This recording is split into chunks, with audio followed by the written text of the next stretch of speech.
Hey everybody, welcome to another edition of Reasonable Doubt, brought to you by the Harris County Criminal Lawyers Association. I'm your host, Jimmy Ardwan, along with my co-host, Julio Vela. Julio, what's going on, man? Very happy to be here today.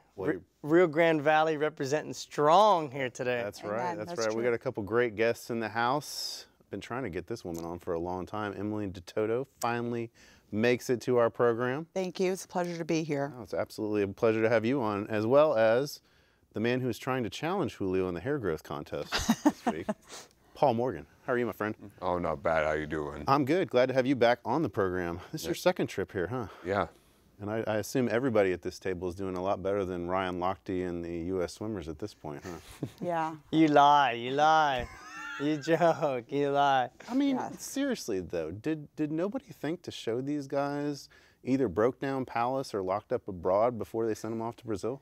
Yeah. What the hell? I want to know how Ryan was smart enough to get on the plane and get the heck out of there before the others. Hey, Right. And the other one too. you know what? Somebody told me he finally won his first gold medal getting out of Brazil Yeah. fast as That's he a could. good one. Jesus, man. Right. We got a great show for you, ladies and gentlemen. We're going to be here the next hour talking a little criminal justice and hot legal issues with Emily and Paul.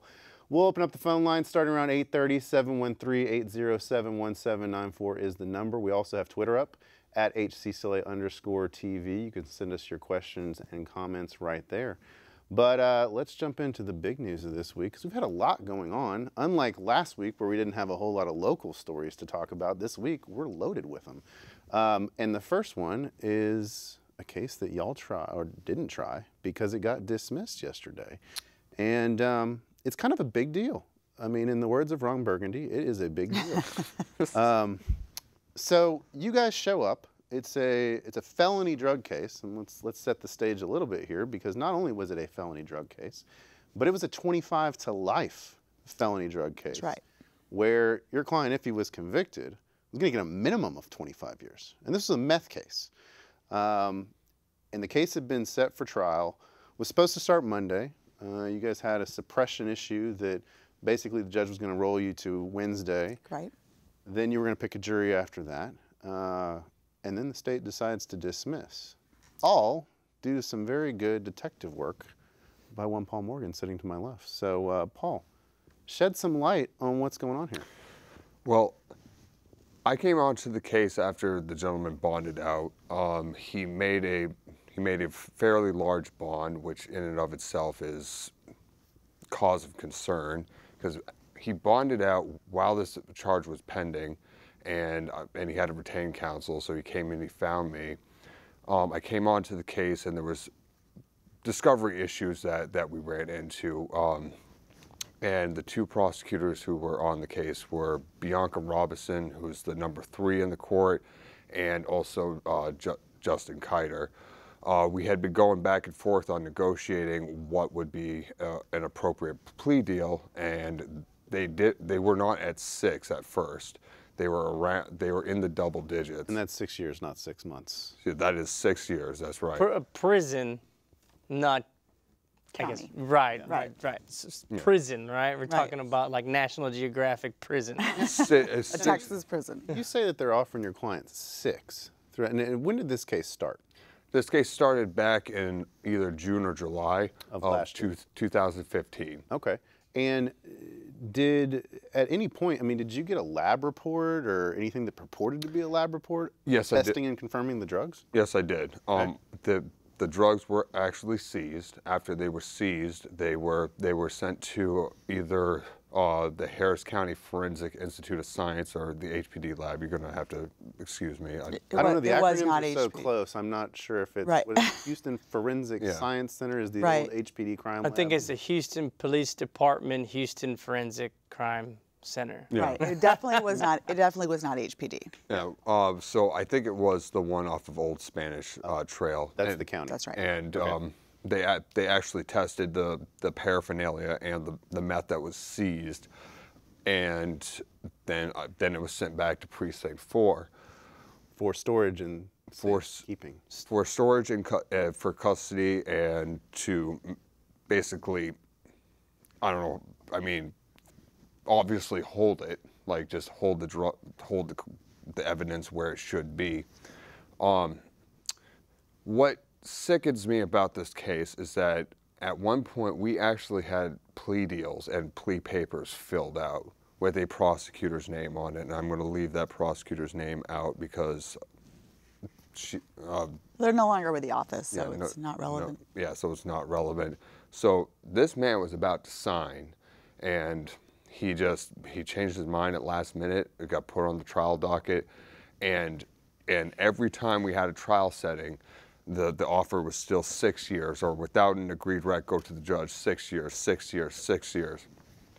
And at one point, I went into and I went up to this. I went into 1201 Franklin. I set up an appointment with Bianca, and I said, "Hey, look, these are what I think your issues are." I pointed out the legal issues. I pointed out the fact issues. I didn't think that they would be able to link the drugs to my guy, and also there was serious officer credibility problems. There was a dash cam and an offense report, and the two vastly contradicted each other. So I thought I would be able to just get the case thrown out because the officer was clearly fabricating facts on an offense report when his dash cam just contradicted every little thing he said. So I'm trying to work it out with Bianca in her office, and Justin Kiter comes in, and he's not even on the case. So Justin comes in, and he says that there's no way that this offer is going below 6. And I said, well, that's just preposterous for a case that's not even worth a 1244A, to be, frank and honest with you. So if you don't want to offer anything, we can just set this up, we'll try it and go to war. And he actually interjected himself, and he himself wanted to try the case. And then you showed up yesterday. Yes. And Now, at some point, you discover that all the drugs have been destroyed by Precinct 4. I'm just going to... The evidence you need in a drug case, the drugs, has been destroyed by let me the just good old Precinct 4. tell you how this went down, because it's going to just sound as ridiculous as it sounds. I end up subpoenaing the personnel file for the two officers, Officer Ruiz and Officer Drake, and they're the two who were involved in the arrest of the defendant. And the custodian of records, his name was Lieutenant Nicholson. So I subpoenaed Lieutenant Nicholson, and I asked for, and it's like a standard subpoena, please give me all the personnel files, and then I added in all MDT records, ALV records, and a video. And so he sends me back an affidavit saying, we've destroyed everything. And so I go... When did you get that? Oh, like... Tuesday, the day before trial. Yeah. Really? Like in an affidavit. And you saw right at the bottom that they have a policy that they destroy all electronically generated evidence after 90 days. And so I hit him with another subpoena, and I go, you need to come to court, and you need to come to court for a pretrial hearing, and please generate a list of everything you destroyed. So I call him up, and I double check on what he had destroyed. I go, hello, my name's Paul Morgan. I'm the guy who's subpoenaing you. And He's probably like, oh, that guy again. yeah. And so Lieutenant Nicholson basically just laid it down for me. He goes, oh, yes, I have the list right here. We destroyed the 4 grams of meth, the syringes, the 2 pipes, and the bag that was containing all the contraband we have labeled as missing. Jeez. Now, Emily, you came on this case to help out. Right. Paul came to office with us several months ago, and Paul, being an up-and-coming lawyer, I was interested in working on some cases with him and vice versa. He was more excited to work with me than I was with him, but Of course. I digress. And we Way more excited to be on TV with you. Oh yeah, definitely. Well, I'm excited to be on TV with you. So. Well, so we started working up the case. I had been to the Jerry Spence Trial Lawyers College. I'm a faculty with the Trial Lawyers College, so we were going to work up the case in a non-typical way. Try to think outside the box, not just do the normal defense attorney, jury selection, etc. And so I came on the case, and we discussed, and my goal was I was going to cross-examine this phantom independent witness that the state sprung on us last minute. When they realized they had issues with the officer's offense report and the dash cam, they said they had an independent witness. And they claimed that the independent witness was unimpeachable. And upon a look into his criminal history, we found that he had several theft convictions. He had been to the state jail for theft, and he was not unimpeachable. He gave a written statement to one of the deputies there after the arrest that consisted of 2 sentences. It says, "I saw the guy throw the bag." And so, as you can imagine, I was looking forward. That's unassailable. It's unimpeachable. Yeah, and it wasn't sworn, and it wasn't dated, and it wasn't witnessed, and so I was really looking forward to cross-examining him. But thanks to Paul and thanks to an officer who was honest, he was dishonest. Well, I don't know how to put it. I mean, he was following protocol, but he was honest enough to admit that he destroyed the evidence. Right. Well, that brings us to the real issue with this case, which is Jeff McShann told ABC that this office had known since April that the drugs had been destroyed. And he's the spokesman for the DA's office. That is right. The media relations. That is correct. So I was entertaining plea negotiations with the felony chief of the 184th on a dopeless dope case. Emily, you used to be a prosecutor. That's right. I mean, when you hear all this going on, you get the list of the destruction, you find out that they've known about it, that the office, at least in some capacity, has known about the destruction of this evidence. What's the first thing that goes through your mind? I can't say it on TV, but it's an O expletive. As a number 3 prosecutor, I understand that they have a lot of cases. I understand that dope cases aren't the highest priority. I understand that they're overworked. But to represent that you're ready to go to trial and not having made sure that the evidence is actually available, I don't want to fault the prosecutor for this. I just think that she probably was overworked. So let me ask you this, and for our viewers too.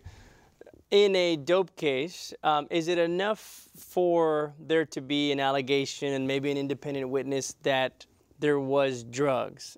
And does the prosecution or does the government have to go to the next level and actually present that evidence in court for them to actually gain a conviction? Right. Well, the answer to that would be yes, because it's called chain of custody. They have to mark the evidence, tag the evidence, transport it to the whatever agency it is, and when it's checked out to be tested, it has to be checked out. When it's checked back in, it has to be checked in. And you can't introduce a lab report unless you're able to tie what it is that they tested. So although they did have a lab report that purported to be methamphetamine, they couldn't make it relevant in the criminal trial without also producing the drugs. So when the prosecution finds out that there's actually they're not going to be able to say, here's the methamphetamine, ladies and gentlemen, and you should convict this man. Did they dismiss the case automatically, or did you actually have to go through a hearing? Okay, so I thought I was actually going to have to go through a hearing because they had just been so aggressive in court with getting this man to take 6 years. I thought I was going to have to go through a young blood hearing where I'd have to present that the evidence was destroyed, that it was destroyed intentionally, and it was destroyed in bad faith. So I thought it was going to turn into a hearing. I actually was shocked to see that they nullied it. But they didn't believe that the meth was destroyed at first. So before we get going, after I subpoenaed that officer and he told me that the meth was destroyed, I conveyed that to the state, and they said, no, you did not hear that right. They just destroyed the bag. You didn't hear it right. You got it in writing. No, that's after I hit him with the second subpoena, and that second subpoena said, please bring me a list of everything you destroyed. And I actually have a list. Right. And I just want to know why the bag is missing. Everything else was destroyed, but the bag was missing. So let me get this straight. They're about to try to put a man down for 25 to life, and they haven't even checked or verified that they have a case to present. Okay, that's the other thing that is concerning to me, because I was in Bianca's office. I was in that court frequently. They knew the issues I had with the case. I had constantly plea bargained with them. At one point, I went in, I showed Bianca the CD. I said, look, that's where your officer's lying. That's where your officer's lying. That's where your officer's lying. Give him a call, have him explain that. And she called the officer. She called the officer, and the officer gave her some story. How do you call the officer who led the investigation and not know that the drugs he seized were destroyed? Do you know who the officer was? Is there a record, speaking of the chain of custody, how this just disappeared? Is there a record like? They dismissed the case before I got my hearing. I came in, I had Lieutenant Nicholson, who had basically just told on everybody, told on Officer Ruiz, I told on Officer Drake, told on the prosecution, and even told on himself that basically evidence had been tampered with. And I wanted a hearing. I wanted to ask him which officer did this. I wanted to ask him, when was this done? When did you tell the DA? Did these DAs know about it? And Judge Crocker said I had no standing for the hearing because it had been dismissed. Well, and now today we hear that a number of other cases are being dismissed that have evidence out of Precinct 4 that was destroyed. Right. I mean, well, I mean, I like to give people the benefit of the doubt. I don't like to think that there's anything nefarious going on. But if a case is dismissed, it's closed, and they no longer have to give Brady notice, which means exculpatory or mitigating notice, i.e. that, oh, we destroyed the drugs in your case too. Mm-hmm. It can be perceived that they're being proactive and that they don't want to put innocent people in jail, or it can be perceived that they're CYAing and scurrying around and examining all Precinct 4 cases and realizing that this is not a one-time thing. We have it in writing that it is their policy to destroy evidence after 90 days. And so it calls into question pending cases and past cases.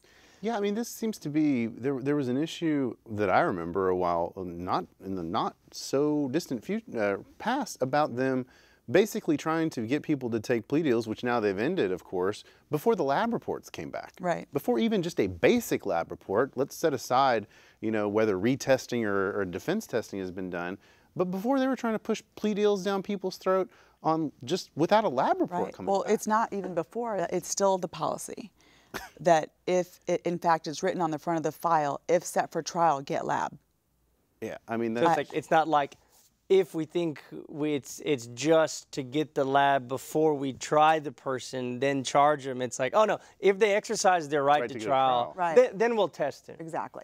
And on the heels of Precinct 4, just 2 or 3 months ago, about 200 DWI videos had been lost in their Precinct 4's computer had crashed. Oh. Funny you bring that up.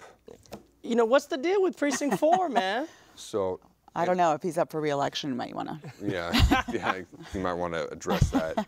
When Emily and I were dealing with this case and talking to Bianca, Bianca told us that this specific Lieutenant Nicholson, had a notorious reputation with her. Basically, she was telling us that she had problems with him preserving evidence, specifically DWI videos, and that this one officer had caused her a lot of distress. So I think that's the issue that you're referring to and that you're talking about, and I think we're talking about the same guy. Right. I mean, they're losing videos. They're losing bags of evidence. Did they provide? Was there any reason or rationale why they're missing drugs other than a Good Friday night or something? No. And my question is, why would anyone feel the need to throw meth away? Why? Well, why would someone take 4 bags of meth, 2 syringes, 2 pipes, and a pill marijuana and throw it away? what? To me, that doesn't to me that doesn't seem rational. It seems like someone had access to contraband that could be sold or ingested, and that's what happened, and that's what I'm implying. And until someone gives us an answer otherwise, I think that's a story that has to be that I'm going to stick with. Well, Paul, they did tell you the reason they destroyed the evidence. Oh, It was because the evidence locker was full, that's right. and they needed to make room. Lieutenant Nicholson did tell me over the phone when I asked him why. He said that that a particular officer thought that the evidence locker was far too full and that they needed to make space. So he threw away four baggies of meth, two pipes, syringes, and now we have a missing canvas bag. So for everyone who is defending a case that has Officer Ruiz involved or Constable or Precinct 4, if you have a black bag involved, might be from this case. Right. Paul, tell me how you felt when you heard about this news, and then tell me how you felt and how your client reacted when you conveyed this to him. Well, it was to say, well, there's two different sets of emotions going on. You have the client that really doesn't know what's going on, like he has to prepare for a trial. Usually the first time a defendant goes to trial, it's his first time doing that.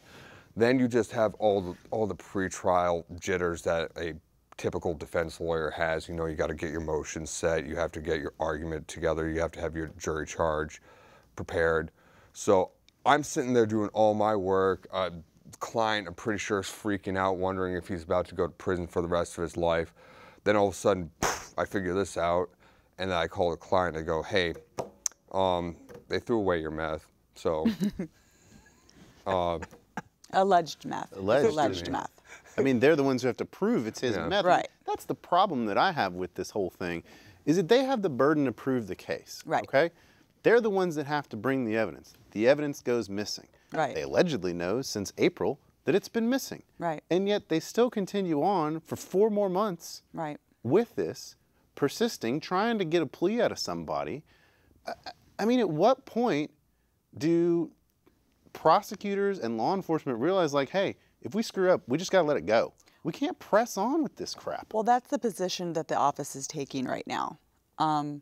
That, well, we do the right thing, and you can't impute this officer or this agency's action on us, and that therefore they're going around dismissing cases in an attempt, in my opinion, to make it look like they're being proactive now. Yeah, but I mean, look. Reactive. Yeah, They're but- being reactive. Right. They're not being. And I understand. I can look, whatever their position is, but the bottom line is your client was out on bond. Right. Okay? So imagine they know about it in April, which they've said they did. They admitted that. If this guy was still in custody, he'd have waited another 4 months to get his dismissal. I mean, look at the article that was in the Houston Press about this guy. You know, he comes out, he gets an allegation against him by a neighbor of his that he assaulted her. He's like, no, she didn't. No, that didn't happen. Cops arrest him, take him in. He spends 2 months in jail, turns down all these plea offers, ultimately to get the case dismissed because it was BS. Right. You know?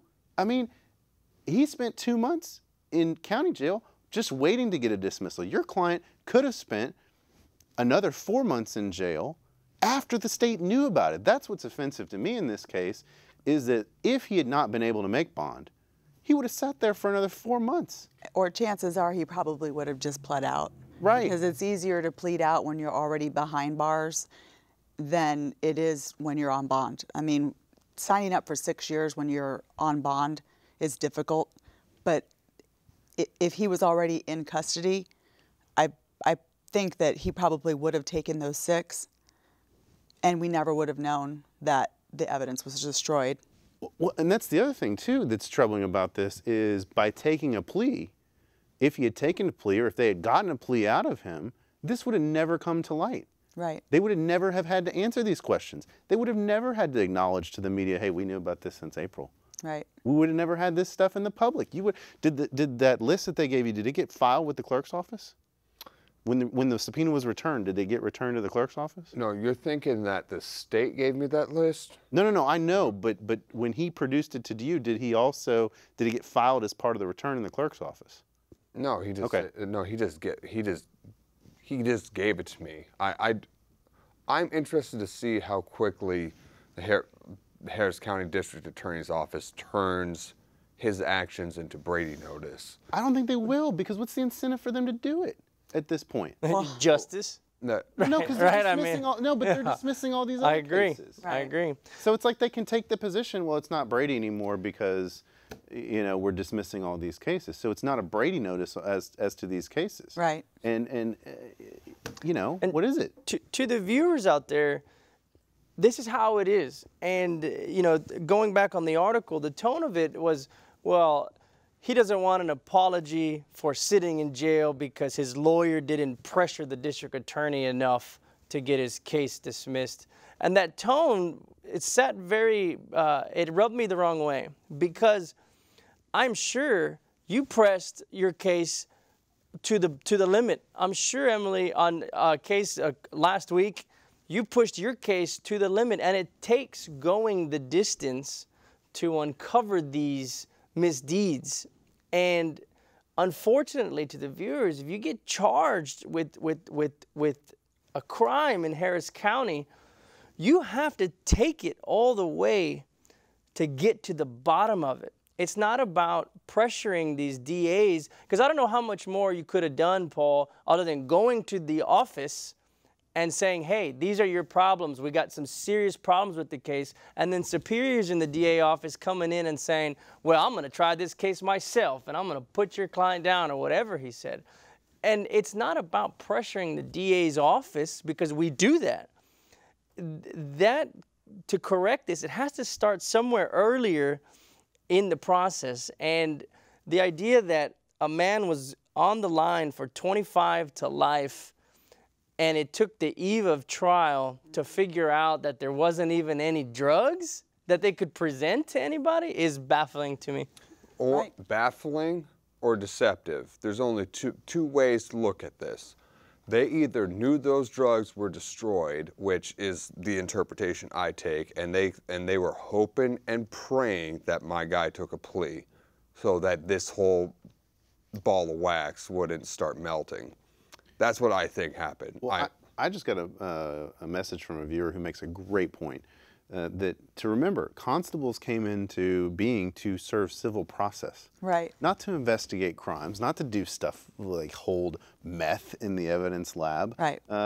So as this viewer says, it's not a big surprise that this happens out in Precinct 4 in a constable's office. Right. They're not set up for this. They really aren't. Right. And in preparation for trial, I spoke with a constable from a different precinct who let me know how constables are hired, that they're not under civil service like HPD.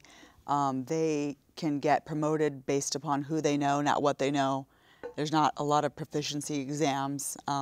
So am I shocked that this happened? Not really. And the prosecutor himself told us that the reason he was offering such a low offer was because it was Precinct 4. Of course. We've hit our 8:30 hour, half hour right now. Want to let everybody know we're opening up the phone line, 713-807-1794. We got our first caller on the line, so let's drop it in right here. Hello. Thanks for calling Reasonable Doubt.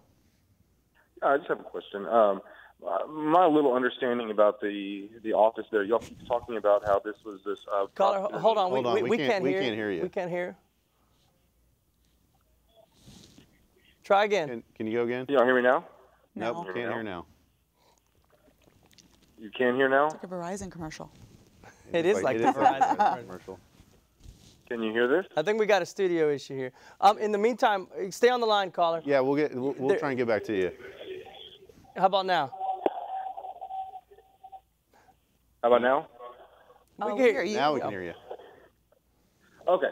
So y'all were talking about how this was this prosecutor's case called Bianca Roberson. Why did this other prosecutor, Justin Kiter, stick his head in the door and decide to take over the case. I mean, why are they allowed to do that? And does that step on Ms. Roberson's toes as far as her ability to work out? Because I believe it was Mr. Morgan who said that she had a personal issue based on her history with Precinct 4 and this lieutenant. Why is this other prosecutor sticking his head in her door and threatening to take over a case? I don't understand how that works. You want to address that? That is a good question, caller. We were on the verge of making this case basically go away. I pointed out all the issues that I thought that there were legal issues with the Terry sweep, with the search of the car. The officer essentially pulled the guy over and did what's called a protective sweep because he saw basically a Nerf gun in the car, like one of those little plastic guns that shoots those little plastic pellets. And then it turned into this full-blown sweep. So I was able to communicate the issues to Bianca, and then her chief came in because it's a 25 to life case, and I think that's really the reason he wanted to be. I think that's the reason he had to be involved, was because there was serious felony time. But I believe that the reason that he wouldn't let the case go is personal, which I'm going to refrain from commenting on further. But all I can say is, if you're going to bring personal issues into the courthouse, you need to check it at the door. Emily, okay, so how are you going to attack this case? You said you were going to do some out-of-the-box things. What do you mean by that? Well, our jury selection was going to focus primarily on presumption of innocence. Paul and I recently, after getting an aggravated sexual assault of a child case dismissed based on a speedy trial motion, went to trial on a burglary of a building that the state tried, I think, 3 or 4 times. But they couldn't find 12 citizens of Harris County that wanted to give 20 years to someone for stealing pots and pans. And so we decided that we were going to start hammering away on presumption of innocence and let the public know exactly that the prosecutors are swimming upstream when they present a case, and that they, the jury, represent the current going against the prosecution, and that their job is to examine every single piece of evidence with a critical eye and a skeptical eye. That's one thing that we've been working on, is presumption of innocence. We did some role reversing, what that means is that I took on the personality of the person that I was going to cross-examine and try to find out what their motivations might be to lie. I believed that the eyewitness they had was not credible.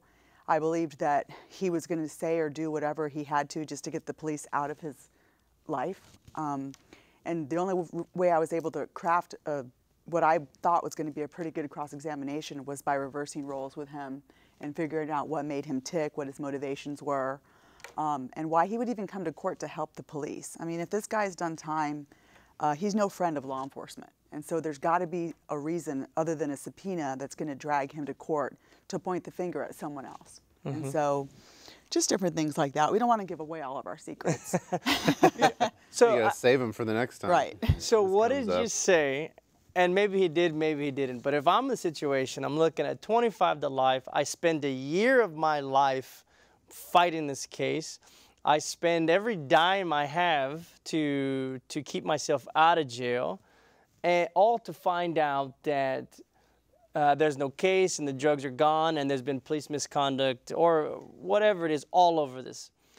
And so then I, and maybe your client did too, is say, okay, what's my relief? Right. What happens now? The case is dismissed and I just get a thank you or a sorry and see you around? What happens next? Well, he never got a sorry. He did get a nollie though. He did get his case dismissed.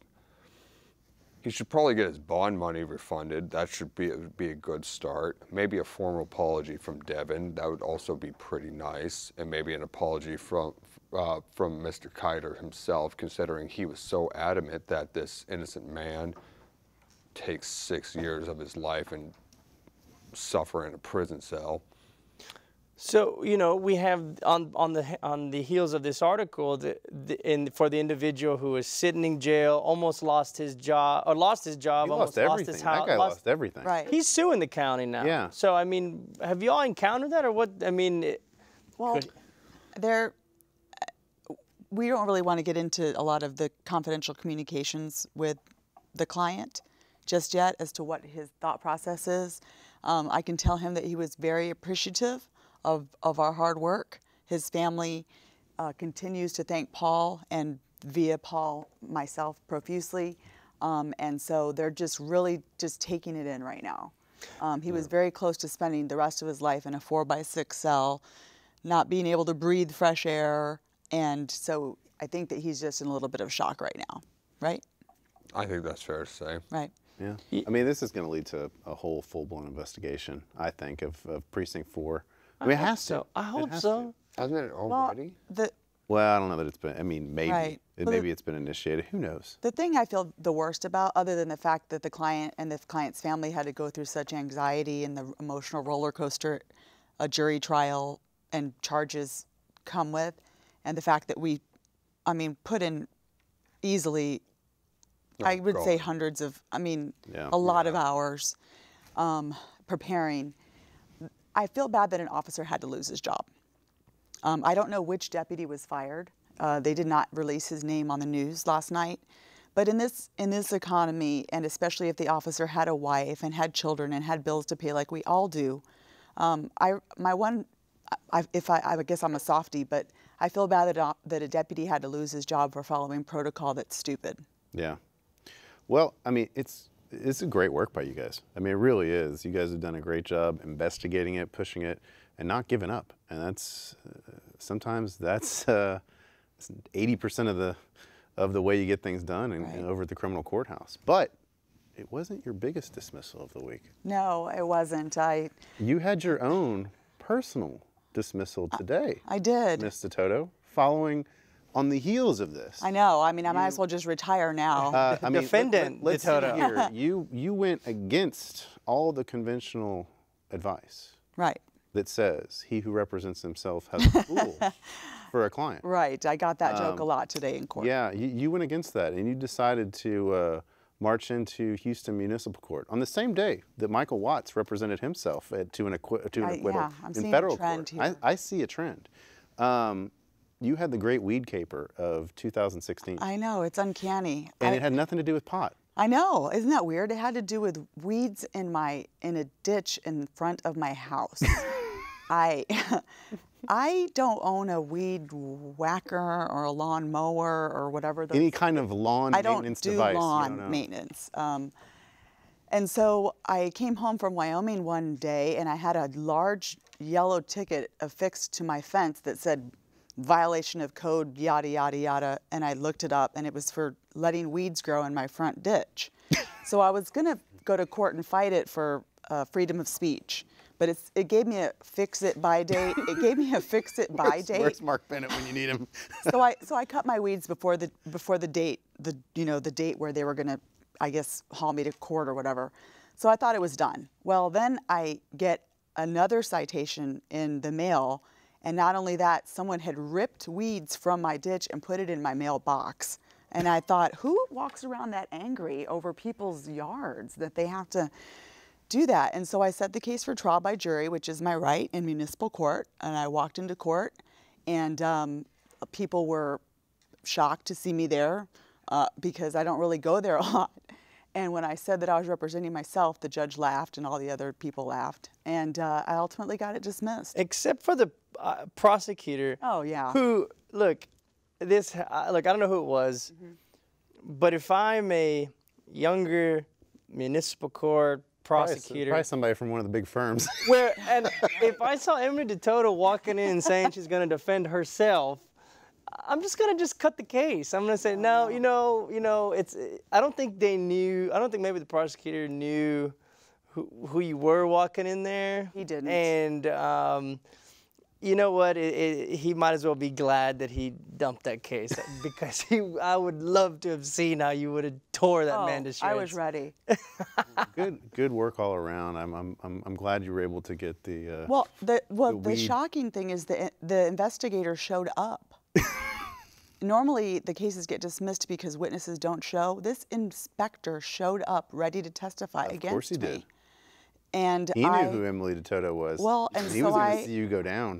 I showed them my cell phone and the picture of the weeds in my mailbox, and I said, "Let's go." And I waited there, and then I got my dismissal that I'm going to frame along with this dismissal and some of my finest dismissals. You guys have done some good work. Good work. I want to move to the next big story from this week locally, and that is and this is kind of it's kind of a weird deal because we have an HPD officer who's been relieved of duty following the release of a video in a DWI case, and it's a pending case. The case has not been dismissed. There's 2 cases actually been filed. HCCLA President Tyler Flood actually represents the defendant in this case, who was charged with DWI, and we're gonna show a couple of the videos here soon. But a woman was arrested for DWI. She's taken down to I'm guessing either 61 Reasoner, I believe. Reasoner? Look like it. To do the breath test. She can't do the breath test, or she tries to do the breath test but doesn't come back.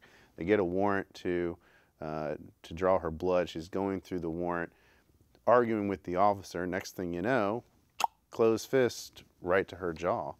I'd like to play the first video if we can get that rolling so you can see the first angle of it, and let's let it roll here. It's the law, okay? We have a warrant for your blood. No, you don't have a warrant for my blood. Yes, we do. That's the warrant. That's bullshit. That's the warrant for your blood. Okay, when was this signed?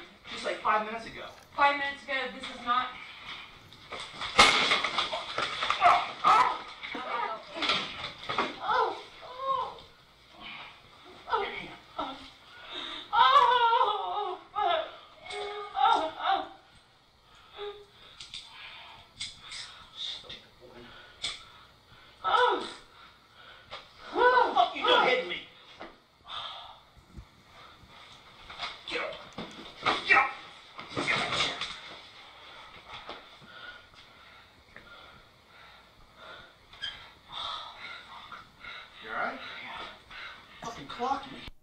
Now, that's just one angle of it. Of course, you can hear the officer say, "She effing clocked me." Mm-hmm. I don't know if he actually hit. I mean, is it? Well, and then we're going to get to that. We're going to show the second angle here because even though we're not true journalists, in the spirit of journalism, we want to cover all sides of this. But you can hear him say, "She clocked me." The exchange happens. The technician runs out of the room to go get another officer, and which you'll see better on the other video. And the officer who eventually punches her, Greg Clark, he claims she clocks him. Well, let's roll the second video and be the judge for yourself. Give me 1 second. What? Back off. No, have a seat. No, sir. Have a seat. No, everything we're doing is being recorded, okay? That's fine. Nothing we're doing is Hang on. Hold on, don't touch against me. the law, No, okay? We have a hang on. warrant for your blood. No, we're you don't going to have get a your warrant blood. for my blood. Yes, we do. That is That's not, the warrant. That's bullshit. That's the warrant for your blood. Have Okay, a seat. when was this signed? Just like 5 minutes ago. 5 minutes ago, this is not...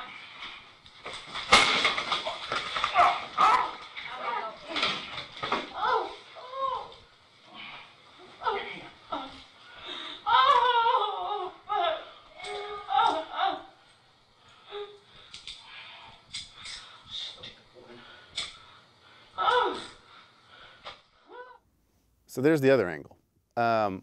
As you and I were talking before the show, Julio, you can clearly see her arm go back.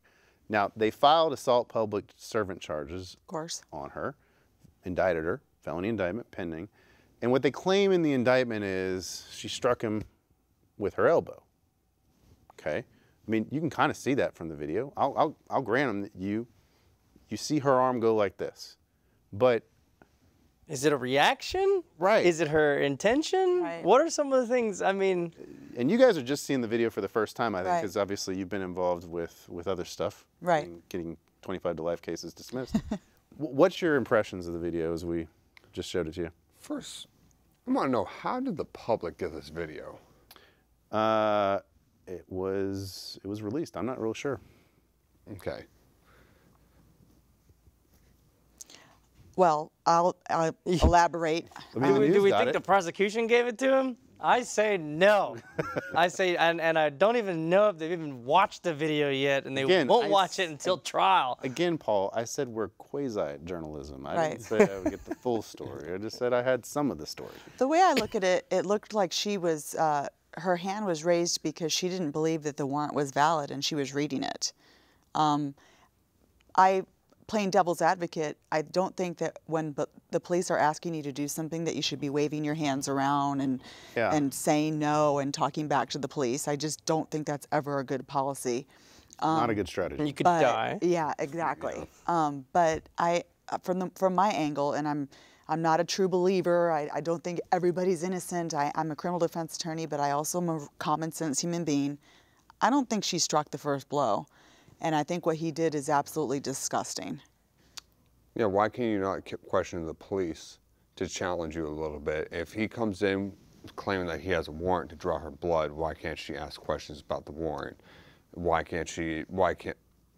was she incapable of actually calling BS when she actually thought it was BS? She had the right to sit there and look at it before a needle went into her vein for a misdemeanor. Right. She does have that right, and she's lucky she didn't end up dead, to be Yeah. quite honest. Yeah.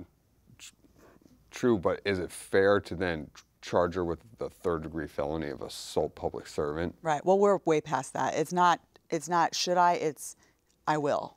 I mean, it's Yeah. not, it's just because I can, I will. It wasn't even a question. Right. I mean, the biggest issue I have is when is it ever appropriate for an officer, a male officer, to close fist punch a female suspect, regardless of the situation? Right. She Well, wasn't armed. No. She wasn't dangerous. Exactly. She was in a controlled environment. There was another officer there. She doesn't even look like she could have hurt that officer even if she wanted to. No, I don't agree. think so. We've got another call coming in. Let's jump on the phone lines here. Hello, thank you for calling Reasonable Doubt. Hey, I wanted to ask a question about the Dopeless Dope case real Sure. quick. So I'm hearing that the DA's office knew since April, and I'm just curious if the DA's office had actual knowledge, or are y'all talking in the sense that because the agency knew, the DA's office knew because of Brady and, they're the agency and it's, that legal type knowledge? And if they did have actual knowledge, how do y'all know that? Great question. Thanks for calling in. My understanding, Paul, what you told us was the actual spokesman for the office said that the office knew since April. Jeff McShann told ABC that they knew that these drugs were missing since April, and that there was an investigation in Precinct 4 regarding the disappearance of these drugs. Now, legally speaking, caller, whatever knowledge the law enforcement has is imputed upon the prosecutors. So if a prosecutor is prosecuting a case and an officer has an offense report or has some sort of dash cam or whatever he knows, that's imputed upon the police. I think you could get to a misconduct argument, or you could claim misconduct through that type of argument. But here, it's what it sounds like is that Jeff McShann told ABC that they had actual knowledge that these drugs were missing. So I don't know if he knew that these drugs were missing in this specific case, but he told ABC that he knew that missing drugs were being investigated in Precinct 4. right. The first time we found out that the date that the drugs were destroyed was when we saw it on the news. At least that's when I found out. I knew that they were destroyed, but we couldn't get an answer as to when or by whom. And Jeff McShann, I mean, he's no slouch. He used to be a journalist. The reason he has that position is because he's, a good spokesperson for the office. And if he says that the office knew since April of 2016, you know he's going to double, triple, quadruple check before he says something like that. And so at least he's admitting that he knew. Whether the trial court prosecutors knew is doubtful. That's my position. I'm sure Paul disagrees. I take a much different position. I personally believe that they were pushing the case to a sentence to try to cover this up. Well, it's a great call. Appreciate the question. I guess we'll see more as it unfolds. I want to go back to this DWI case though, because you know, as I said in the outset, this officer has now, according to Channel 13, the officer has been relieved of duty pending an investigation of everything, or he's off the streets, is what they say. I mean, from a defense lawyer's perspective, guys, he's now off the streets. Obviously, there's an investigation into his conduct, but they haven't dismissed the cases. Cases are still pending. How does that play into cross-examination? Well, I mean, the DWI has now become irrelevant. It's what you call leverage. If you get pulled over on a traffic violation and you're not wearing your glasses when you should, and you also don't have your license or your insurance with you, can they write 3 tickets? Yes. Will they? Yes. Why? Leverage. And so the DWI case has become irrelevant. I think that now the bigger picture is let's charge her with a felony. And they can't really dismiss it at this point because it's on video. Her actions are on video. The officer's actions are on video. And I think if they were to dismiss the case, it would be a quasi-admission that the officer was out of line. And we've seen firsthand how it takes pushing and pushing and pushing to finally get justice.